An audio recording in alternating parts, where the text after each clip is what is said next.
The demise of an Irish clan. Chapter 2. Entry from Gaul. Ireland's early history is about the claim to high kingship, which led to an unstable society. Precedents propped up the whole system. Therefore, there was never a central power which controlled the uniform development of the country. In 7th century Ireland, the provincial kings accorded to the High King a sovereignty, gave them not just the title, but stature, something learnt from the Roman government of Britain. These high ideals of kingship were overtaken by practical reality. The last High King was Brian Boru, around the time of the first millennium. This continuous warring between Irish clans upset the society. The people disliked the dynastic violence, which often dislodged whole clans, driving the remnants away from their territory. When Christianity began to have an effect upon the social order, the people were well disposed towards the religion. The coming of Christianity brought about a greater stability. The Catholic Church's governing body set the rules from afar, which brought about conformity, not only in Christian Ireland, but also within the continent of Europe. In Ireland, the monasteries carried on their powerful influence for many centuries, whilst in other countries, including England, their power rose and fell. Christianity came initially from England at the time of Patrick, the earliest Irish abbot being Enda. The Irish greeted the monks as saviours from violence, which quickly made their influence grow. Finian set out as a missionary, travelling through Leinster and Connaught, staying for 7 years, making his home in Clonmacnoise, an area roughly 30 miles square, taking in part of the 4 provincial kingdoms of Meath, Leinster, Connaught and Munster. It appears that Cashel was not only a name for a stone fort, but also a Christian centre, and that a number of local kings were bishops or abbots of that place. Murtagh O'Brien, Cashel, to the church, at the same time the bishop raised to the dignity of archbishop.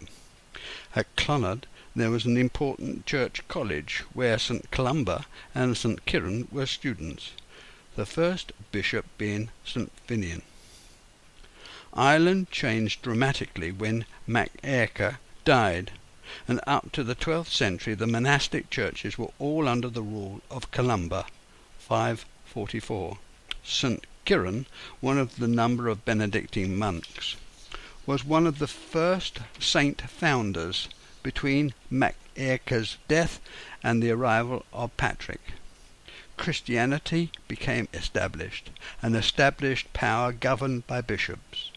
It was during Mac Aircha's time that there was mass conversions that covered all Irish society. Several of these bishops stood up to the power of the lords, and probably the greatest of these was St. Ciaran. St. Ciaran, the smith's carriage-wright son from Enda, Arran, founded Clonmacnoise, County Offaly, in 545. He was one of the principals of the synods of Magdalene at the time of Diarmait the Good, one of the great kings of Ireland. Columba commented wryly at the time of Ciaran's death, "Blessed is God who called Ciaran from this world in his youth. If he had lived to an old age, he would have aroused many men's hostility."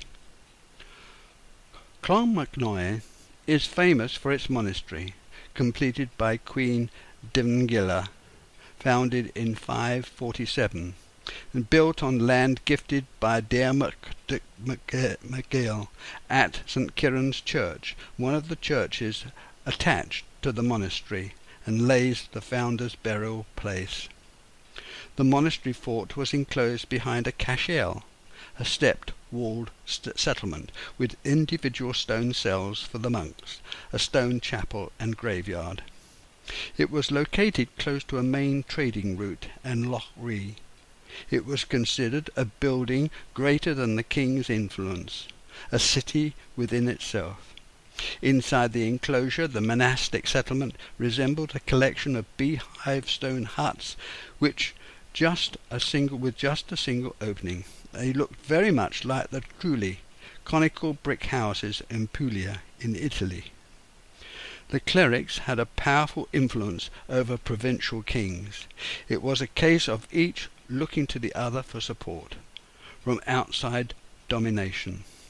The area of Ireland of greatest monastic influence was Connacht, safest from Viking incursion and clan wars, and found in northwest Ireland. And by the middle of the 6th century, the greatest part of Ireland was made up of kinglets. Most rulers had a very strong link with the church. A clan chief could also be a priest, as could a lord, and one position didn't have greater importance than the other. It would not be cynical to suggest that clan chiefs saw this as an easy way to achieve salvation, and the church as a means of converting the chief's subjects. If these positions could be headed up by the same person or by a member of the same family, then it all became very convenient. And it's not surprising to find that some families held these offices for generations. Irish Christianity had a great influence on Britain, and records should not be interpreted without some recourse into pagan Ireland and its traditions.